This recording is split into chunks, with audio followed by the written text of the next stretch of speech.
What's good, everybody? It's your boy, the Q-Tip. We're back with another video. Today we're talking about teams that I feel could play spoiler when we get to March. We're not that far out. We're a couple of weeks out from March.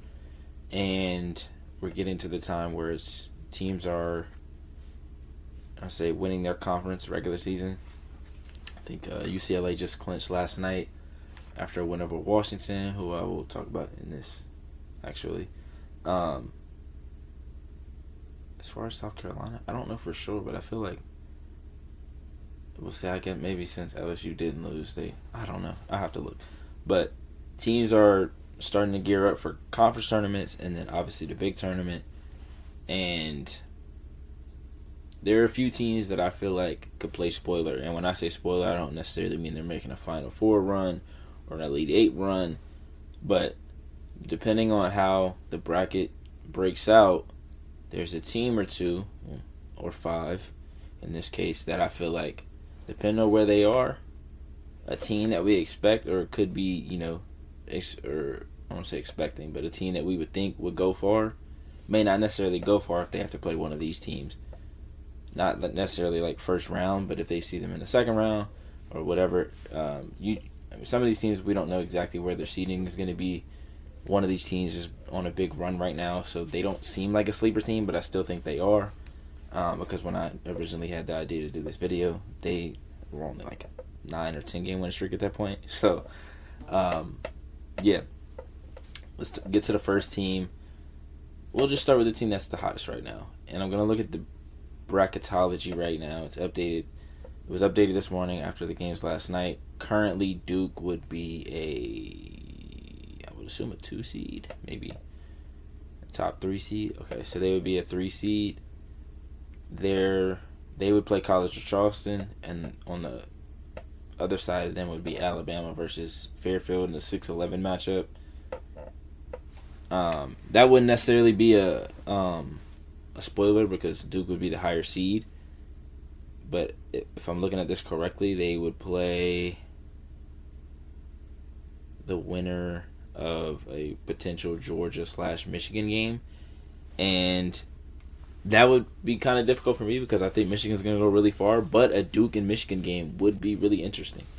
It would make it, it would be a difficult game for a Michigan team that plays I don't want to say similar, but they don't play that all that different from Duke. I think they have better offensive players. You have Olivia Olson, Tyler Swords, but Duke's defense and athleticism is always an issue for teams. It's the half-court offense of Duke that has been their problem in the past, and they look like they've gotten over that hump this year. So with a better half-court offense, the same defense that they've had for the last couple of years, it could be an interesting matchup. They hold teams to 37.4 field goal percentage. I don't even know if I said that right.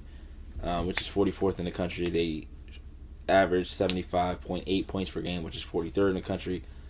Hold teams to 27% from 3. That's what I should have said for the field. And then they have 40.8 rebounds per game, which is top 40. The numbers with Duke aren't super important. For them, are they capable of getting half-court offense and three-point shooting from players like Ashlyn Jackson, not Delaney Thomas, not three-point shooting at least. Riley Nelson, which we saw her shoot really well last night. Ariana Roberson, can they get these players to step up in the half-court and they don't have to go crazy from 3, or they don't have to, shoot lights out or anything like that, but be consistent, be capable, be someone that, players can count on. Obviously, you have Tana Mayer, who is probably their most gifted scorer from the guard position, in terms of, what she can do off the dribble and things like that. And when she's playing well, they're a really hard team to beat. She leads them in assists and steals. She had a really good game the other night. I think that might have been the North Carolina game, where she got NC State. She had 7 points, 11 rebounds, 9 assists. And then the UNC game, she had 14.7 rebounds, 7 assists, 2 steals. game before that, she had 9 assists and 6 steals. If she's playing like that, it's always good when one of your point guards is playing at that level. You trust Ashlyn Jackson as being a kind of similar to Jasmine Thomas, really, which is funny considering where she went to school. But Ashlyn Jackson is she's kind of similar to Raven Jackson and Rory Harmon of like, if she's scoring, you feel really good, but you're not necessarily like, I don't want to say you're not counting on it because she's their second leading scorer, but from game to game, it's like if she doesn't, have a big game scoring, you feel okay. They were able to beat Louisville. She scored 7. They were able to beat Notre Dame. She only scored 13. The game against LSU, she scored 16. So they're capable of winning or losing whether or not she plays well. And that's not to say that she's not important, because she definitely is important to the team. Like, I don't think this team would be where it's at if it wasn't for her. Well, in part to her. Obviously, you want Toby Fournier to play great in March, but the players that I'm looking at the most are Delaney Thomas and Riley Nelson. Delaney Thomas being able to be somebody that can rebound the ball, be super versatile on both ends of the floor. She shoots 63% from the floor, so super efficient. And then Riley Nelson, if she's able to come in, shoot the ball the way she has, she's shooting 34% from 3 this year. Also averages 2.4 assists, so that means she's able to move the ball and make good decisions. So that's what I'm looking at for Duke, especially if they were to play a team like Michigan. They cannot turn the ball over a lot. They would have to rebound the ball well. A lot of things would have to go well. This is like, some of these teams is like best case scenario. This isn't like, oh, this is definitely going to happen, or like I'm guaranteeing that this is going to happen. These are teams that I feel really confident in that aren't necessarily national championship contenders. So yeah. Then we have Minnesota. I don't know where Minnesota would be if they are in. Not if they're in. I just don't know where they are. Last 4 buys, Princeton. Wow. Well, they're on this list, so we need them to be a little bit further, because they're like the last 4 of the last 4 buys.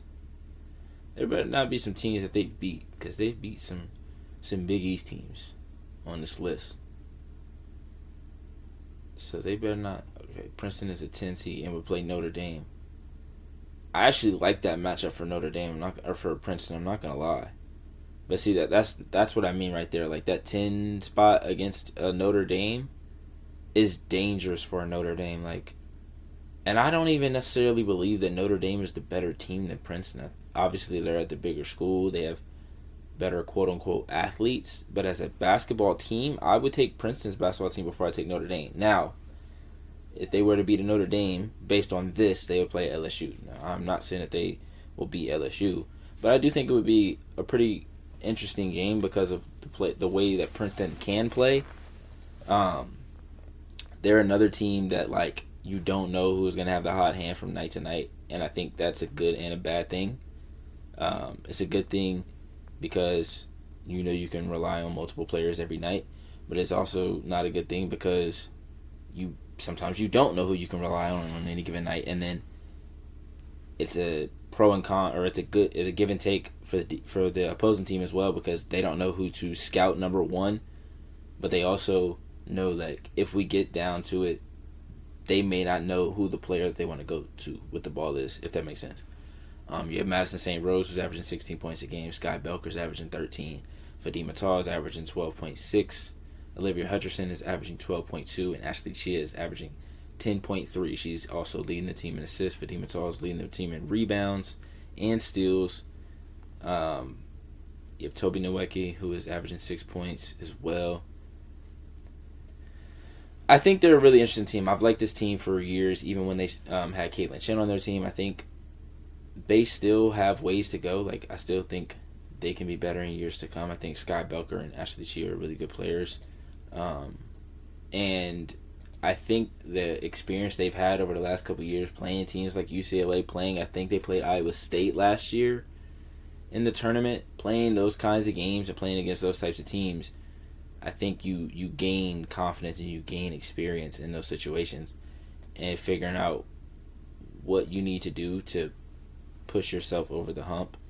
Not to say that they're gonna do that this year. I'm just, but I did pick them to be a Sweet 16 team this year. Now, obviously, based on the rankings right now, or based on the bracketology right now, they'd have to beat LSU to do that. And if the bracket was like that, I would not be picking Princeton to get to the Sweet 16 in my bracket, unfortunately. But if they can get a couple wins, they can get some wins back on. If they can get a win back on Columbia, because they've lost 2 to them in the conference tournament, maybe that moves them up. If they win their Ivy League conference tournament, that can move them up to maybe a 9, maybe an 8. So they play like a. They would play a. No, maybe you don't want. No, you wouldn't want to be an 8 or a 9 actually, because then you'd play a 1, and I can't see who the 1 would be over there. The 1 on this side would be that would be UConn. Never mind, you don't want to be 8 or 9. You would want to be you might just be set at 10. Honestly. Because, you don't want to be I guess best case scenario would be 6 seed. Because if they were a 6 seed in this bracket, they would play. Well, they would replace Baylor. They would play Ball State, and then if they were to win that, they would play potentially Iowa, which is a much better option than playing LSU or UConn. So I don't know how much they'll jump up, but I don't think they'll jump up all the way to a 6 seed. But crazier things have happened, and again, this is just a bracketology. We don't know for sure how it's going to look, but yeah, I feel pretty confident in what they could do depending on who they play. Obviously not if they play LSU. I'm not gonna sit up here and say that I feel like they can beat LSU, because I don't think so. Washington, I like them a lot. I've liked them preseason. Obviously, El Ladine went through some injuries, or went through a preseason injury, came in to the season later. I think she's missed the first 6 or 7 games this season. We're not even going to speak on that. She's only averaging 9 points a game this year, shooting 39% from the floor. I think the injury kind of is holding her back a little bit, but I do think if she's able to get even close to what she's been every other year of her career in March, they're a tough team to beat. Obviously you have Savia Sellers, who has been electric this year. She's averaging 19 points a game. Avery Howe has shot the ball phenomenally. She's shooting 42% from 3, averaging 13 points, 8 rebounds as a guard. You got Bryn McGoy, who's showing that she's going to be a really good player. In her freshman season, she's averaging 8 points, 4 rebounds. You got Hannah Steins, who is an experienced guard. They play really good defense. It's just, depending on who they're playing, can their offense keep up with the defense that they could potentially play? And I really think if El Ladine was 17 to 18 point per game scorer, El Ladine, it's a completely different team, and I'm really sick for them, because it's not to say that they don't have more time, but last year she averaged 17 points a game, of 47% from the field, 39 from 3, 85 from the free throw line. If they have that version of her, if they have 24-25 El Ladine on this team, I don't know where they are in the bracket. Let me look. In the bracket, they are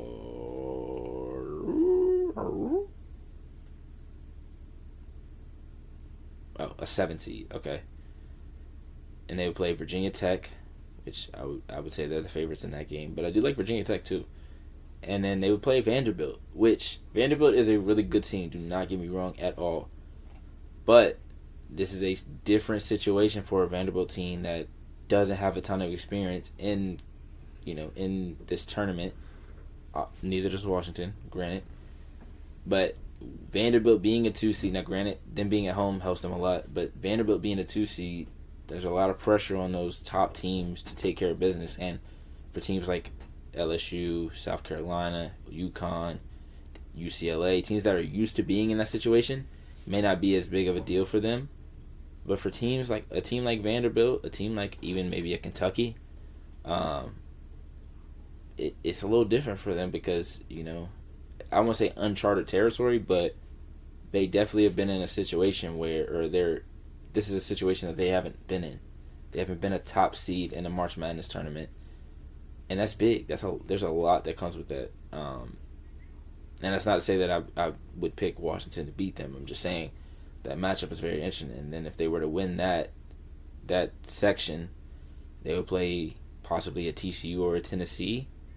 I don't hate their chances against those teams. Like, I think Washington's defense is really good, and I don't want to say they played UCLA somewhat tough last night. I just don't think they could keep up with the scoring, but I'm just so, if El Ladine is able to get like a rhythm in the conference tournament or going into the conference tournament, going into March Madness, I feel really good about it. I'm just gonna be completely honest. I feel really good. Then we have Michigan State. I think that's team number 5.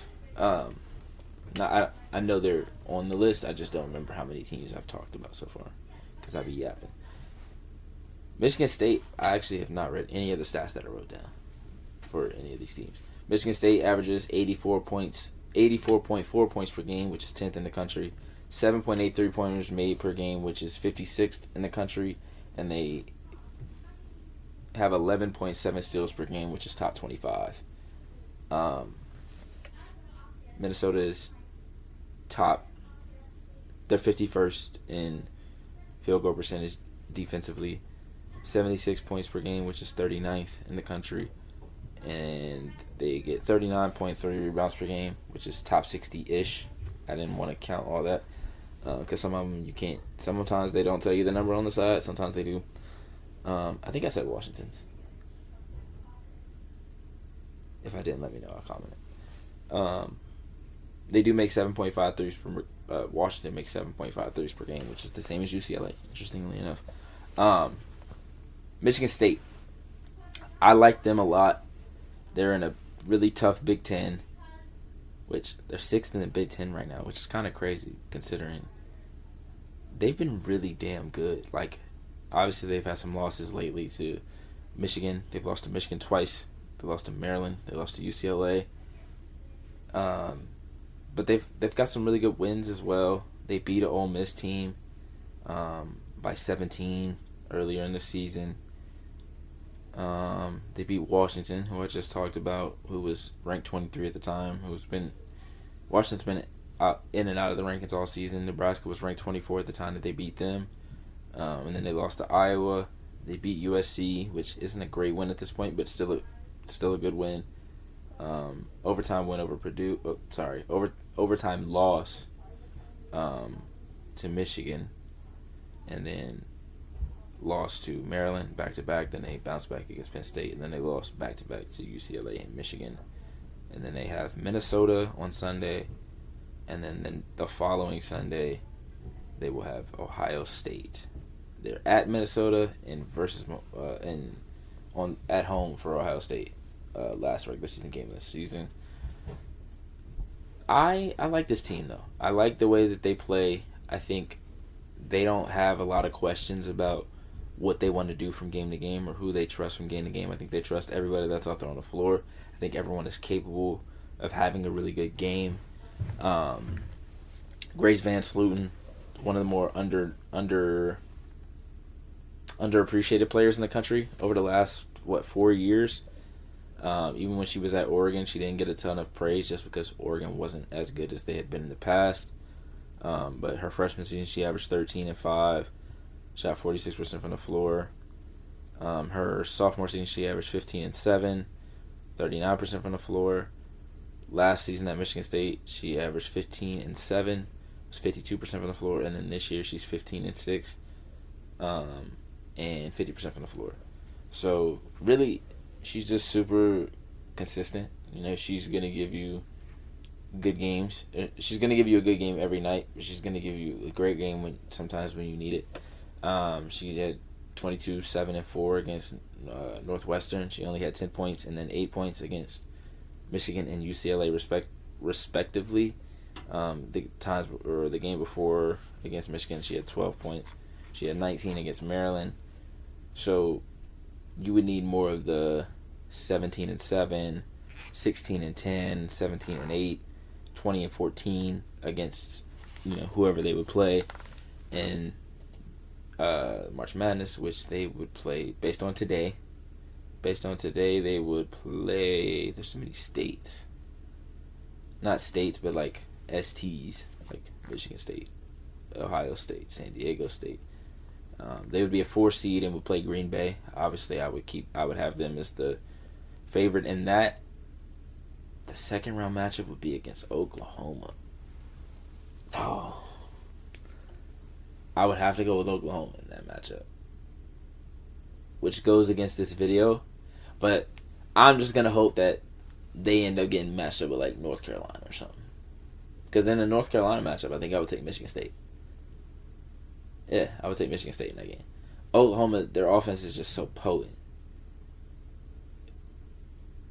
And I don't know if Michigan State's offense can quite keep up. Well, that's not true. Because Michigan State is a really good scoring team too. And honestly, neither of these teams are like really, really good defensively. So maybe that would just be a shootout, and that would be really fun. So maybe I want to see that matchup. Maybe I want to see that matchup. Obviously, I would have to be wrong about one of them because I'm really high on Oklahoma, and I picked them to be a Sweet 16 team at the beginning of the season.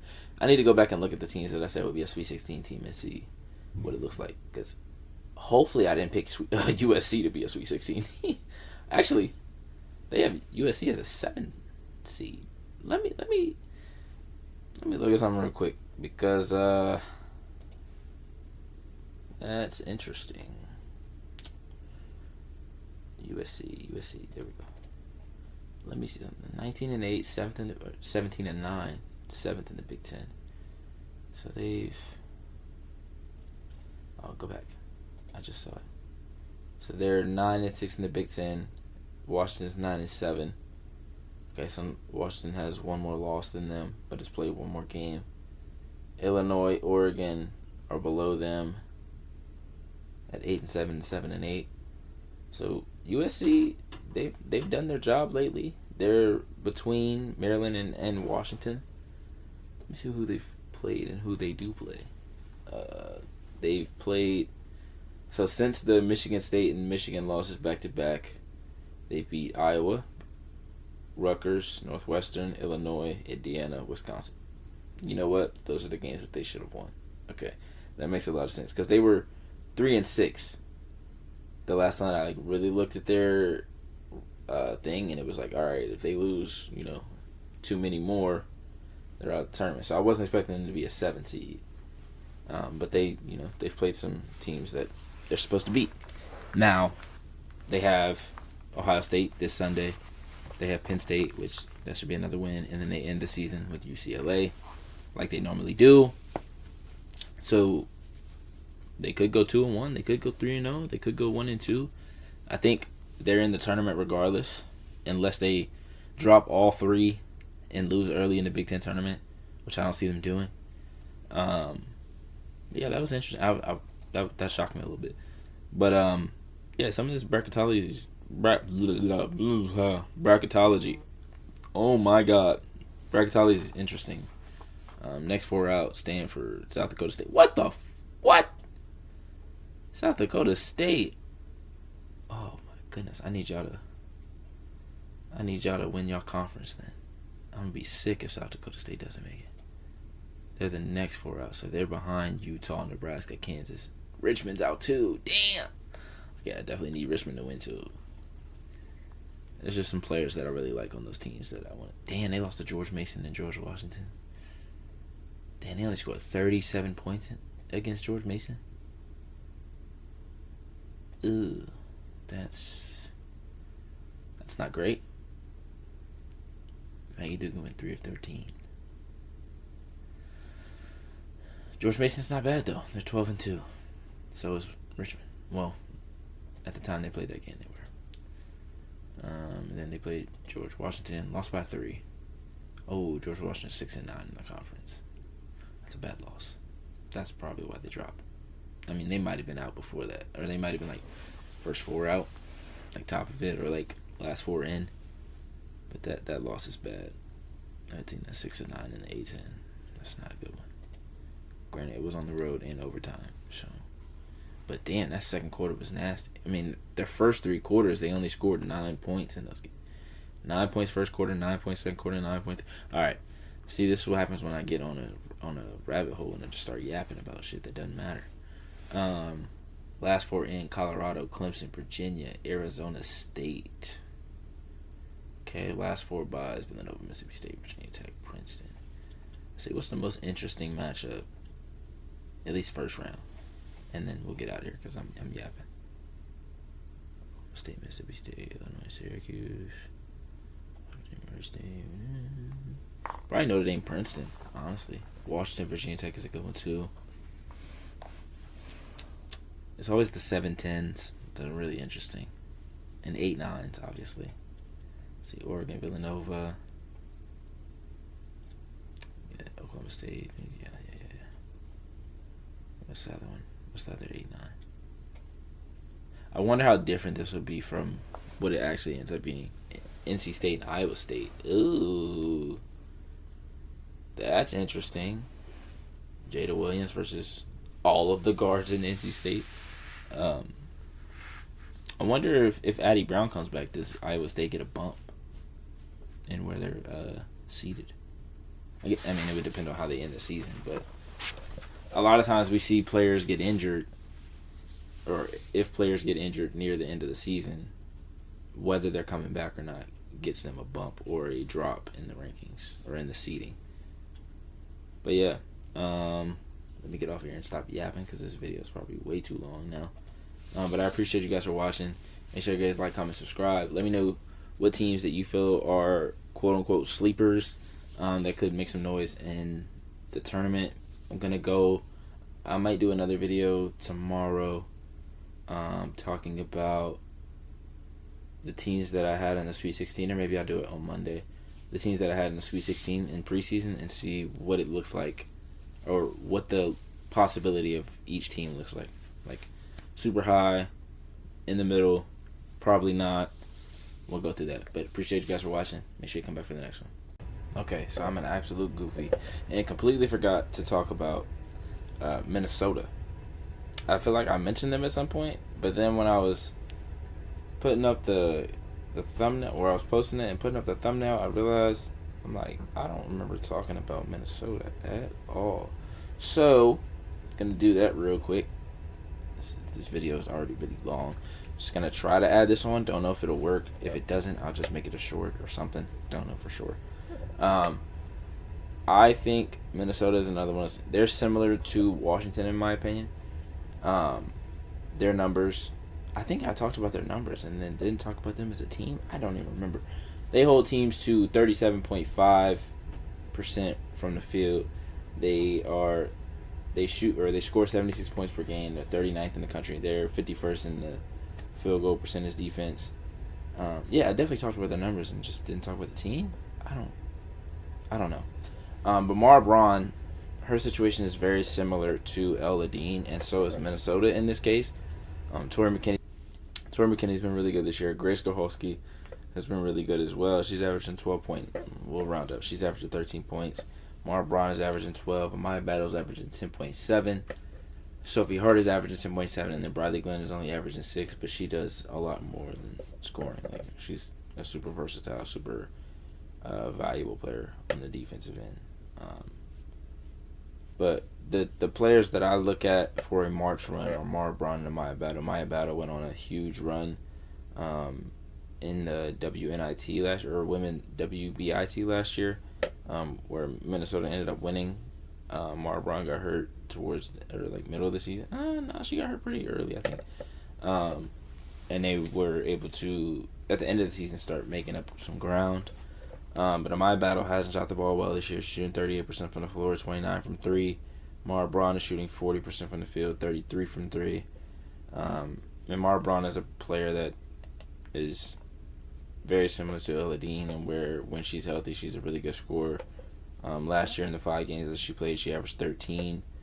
But the seasons that she was healthy-ish, the most healthy season she had 15 points per game in her freshman season. She had 17 points per game in her sophomore season. So 12 points per game is her career low. And I do feel like it's a similar situation to Ella Dean, of where, like, if she's able to get a rhythm and get, like, consecutive games coming up in the next couple of weeks where she feels good and she's shooting the ball well, Minnesota could be a dangerous team, because they do have a pretty good defensive infrastructure.